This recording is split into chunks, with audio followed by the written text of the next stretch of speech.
Kur jemi futur në ditën e 23 të protestave në Tiranë kundër kryeministrit Edi Rama, ka pasur një zhvillim mjaft të fortë ditën e djeshme ku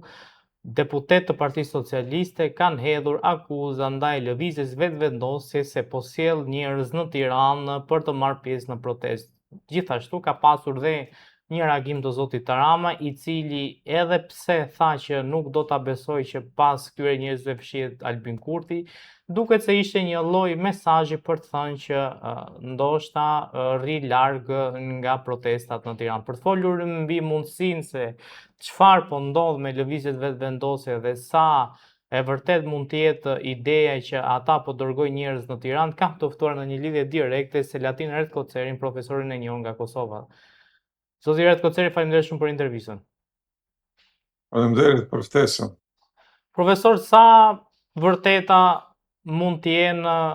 po themi, fjalët, deklarata që ka pasur një angazhim të lëvizjes vetëvendosje në protestat e Tiranës? Po nëse e shiqojmë një historik zhvillimit të zotit Kurti për këto 20 vite, apo më tepër prej kur është ai në politik, nga 2004 është aktivisht në politik, derisa nga 97 ka qenë i angazhuar në procese të ndryshme, protesta e kështu me radhë, domethënë bukur moti, apo tani me që kemi një lider i cili ka karrierën më të gjatë politike në Kosovë, sidomos. Vitet e fundit, sidomos 2015-16, kur Albini veç rritej në Kosovë, ai pati ndikim të konsideruar në luginën e Preshevës, të cilën arriti ta çmontoj apo të përçoj në përmasa të jashtëzakonshme, gjë që tani më luginën e Preshevës e kemi si më keq nuk mund të bëhet. Aty veç qytetarët pelshojnë me të madhe, adresat javë ka humbur Serbia, nuk i një adresat e shumë qytetarëve të Preshevës, dhe dal nga dal ai regjion shqiptar po zbrazet nga shqiptarët. Merit këto të madhe për të ndodhur këto të këqija në atë pjesë të Kosovës lindore, ka pas sidomos zoti Kurti, i cili domethënë me politikat e tij shkatërruese ka ndikuar shumë që ajo pjesë tani më për pak vitet mbetet pa shqiptar.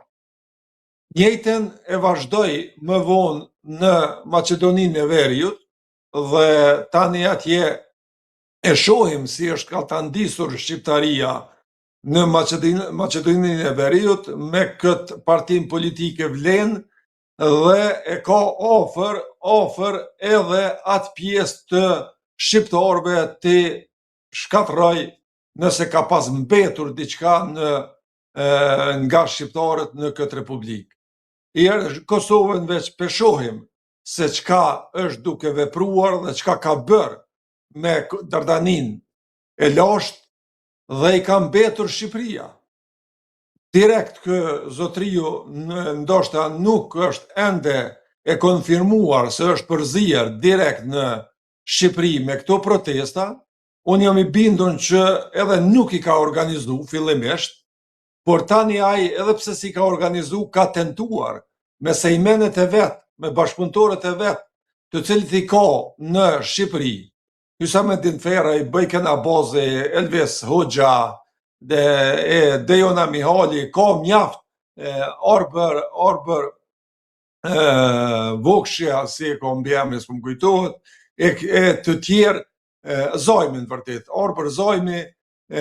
sigurisht që ka përzierje. Por ajo që është më e keqja, kë ka filluar të dërgoj njerëz, të dërgoj protestues, të cilët janë të njohur në Republikën e Kosovës për ashpërsi dhe forma të dhunës të cilat i kanë përdor vazhdimsinë të kaluarën, tani të njëjtit është duke i transportuar edhe duke i organizuar drejt shtetit shqiptar. Dhe këto, edhe pse Edi Rama nuk e tha me shumë bindje se Kurti është i përzir, por Rama sigurisht e din që Kurti po tenton të përzihet edhe po tenton të marrë primatin se ai është organizatori i protestave të Tiranës. Nuk po themi tani se ato protesta janë të paarsyeshme, apo të themi se ato protesta, ata protestues nuk e kanë mirë për protestat që po i bëjnë, sepse një qeveri 16 vjet të qëndroj në pushtet me krejt këto dobësi që i ka me korrupsion, nepotizëm, forma të tjera të shprehura për këto vite në Shqipëri, por megjithatë, unë mendoj se përzierja e zotit Kurti në protestat, demonstratat, si do që t'i quajmë, në Shqipëri është e paarsyeshme dhe nuk do t'i sjell asgjë të mirë Republikës së Shqipërisë, sepse nëse ky arrin edhe në Shqipëri ta shtrij ndikimin e vet, atëherë mendoj që përfundimisht tokat shqiptare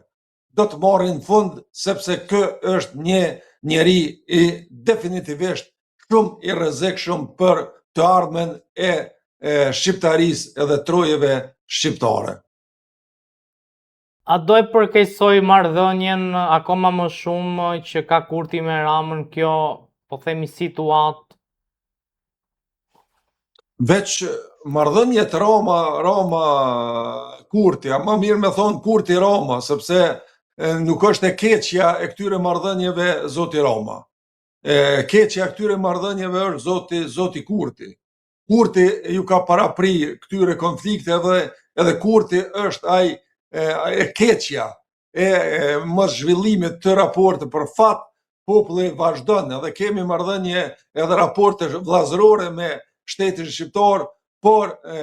marrëdhëniet mes dy qeverive janë të ftofta, për të mos thënë nuk ekzistojnë fare. Sepse vetë zoti Kurti ka muaj, ka vite që nuk e viziton shtetin e Shqipërisë, derisa në Greqi rrin me javë të tëra. Edhe ai turizmin vend që ta bëj vetë në shtetin shqiptar, zoti Kurti në vazhdimsi pushimet turistike i kryen në shtetin grek, edhe marrëdhëniet me shtetin grek i ka të jashtëzakonshme, derisa asgjë e mirë prej që i ka zhvillu këto marrëdhënie nga Greqia nuk na ka ardhur. Më afër ka qenë njohja nga Greqia në kohën e Thaçit dhe zotit Isa Mustafa, se sa që e kemi këtë njohje afër nga shteti grek. Në këtë mënyrë, unë mendoj që krejt këto të këqija, krejt këto që po i ndodhin Shqipërisë me këto protesta, pa unë nda në analizën se a janë të arsyeshme apo janë të paarsyeshme, mendoj që përzierja e zotit Kurti në këto protesta do të ishte ogurzez për shtetin shqiptar, sepse duke parë se Kosova nuk ka parë asgjë të mirë për këto 6 vite, asgjë pozitive, edhe me atë Mitrovicën e Veriut, që ka arritur ta shndrojë në një propagandë, asgjë konkrete, asgjë nuk është arritur, kështu që kë i ka mbetur edhe kë mision famkeq për ta kryer edhe në Shqipëri, dhe në këtë mënyrë shqiptarët t'i bëj shumë të varur nga shtetet e rajonit, të cilat kanë historikisht pretendime siç është Serbia, Greqia, e mos flasim për Turqinë, e cila pretendon ende të shtri zonën e interesit në hapësirat mbar shqiptare. Profesor, si shihet protesta në Tiranë nga syri i shtetit Kosovës? Çfarë të themi, këto opozitën e kemi pa që nuk ka reagime në protestën e Shqipërisë. Gjithashtu, nga syri individual i disa qytetarëve shifet me një lloj skepticizmi, sepse të themi fillimi i këtyre protestave kundër një projekti Kushner, dhëndrit dhe zonjës Ivanka Trump për Sazan dhe Zvërnec, aty filloi dhe nga aty në një farë mënyre dukej se po dëshiron dikush apo shtetet të cilat e kanë zhvilluar turizmin dhe po i pengon që të zhvillohet një turizëm elitar në Shqipëri, mendoj që ndikimi grek në këtë rast, dhe ndikimi serb, dhe ndikimi i malazezëve duhet jetë jashtëzakonisht i madh edhe është shumë i madh. Edhe në këtë rast këtu patjetër që duhet të ketë edhe zoti Kurti, sepse ai si duket është duke punuar për agendat huaja, jo për agendat shqiptare. Tani, unë përkrah politikat e djata, personalisht edhe konsideroj se zhvillimi i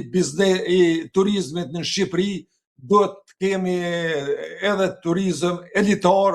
siç është ky rast, dhe nuk guxojmë në asnjë mënyrë të humbim një investim kaq të rëndësishëm. Edhe pse unë fillimisht jam friguar nga ata dy sirianë të cilët janë investitorë, por nëse Amerika i ka filtru ata edhe janë nën kujdesin e zotit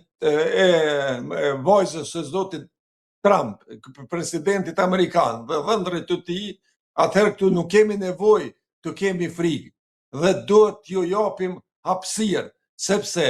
Shqipëria nuk mund të zhvillohet vetëm me një turizëm brenda shqiptar, që të vinë ta popullzojnë vetëm kosovarët,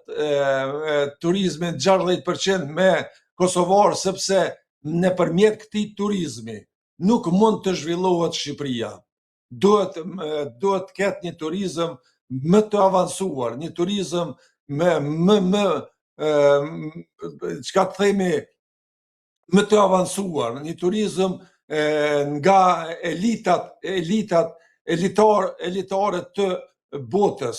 dhe në atë formë Kosova mund të ecë shumë përpara. Nëse do t'i japim hapësirë, apo japim hapësirë një investimi të tillë 4 miliardësh, aty do të kemi ndikime të shumta, do të kemi mundësi të shumta për të ecur në gjitha drejtimet, jo vetëm në turizëm, por edhe në ndërtimtari, edhe për punësim të ndërmarrjeve shqiptare, edhe për punësim të shqiptarëve, domethënë 4 miliardëshi do të jep një fuqi shumë të madhe Shqipërisë, një fuqi ekonomike që se ka parë deri më tani. Kështu që mendoj që protesta në shumë aspekte ka të drejtë, kur flitet aty për korrupsion, kur flitet për klientel, kur flitet për arrogancën e pushtetit, për oligarkët, në një farë mënyre kanë të drejtë protestuesit. Në qëndrimin e gjatë të zotit Rama në pushtet, krejt këto janë të drejta legjitime, por megjithatë nuk do të harrojmë se Edi Rama ka ardhur në pushtet nëpërmjet votës së shqiptarëve, dhe në demokraci vetëm vota është ajo që e rrezon dikën nga pushteti, jo me forma të grushtetit e me forma të revolucioneve, të cilat janë forma të njohura, të cilat i aplikon ka herë zoti Kurti. Dhe për atë arsye unë po dyshoj me bazë se forma apo tendenca për të arzuar qeverinë shqiptare nëpërmjet protestave shumë lehtë mund ta ketë prapa zotin Kurti. Kjo ka me dalë shumë shpejt dhe mendoj që zoti Rama nuk duhet të jep dorëheqje përveç nëpërmjet formës së zgjedhjeve të lira, të cilat mund të shpall zoti Rama apo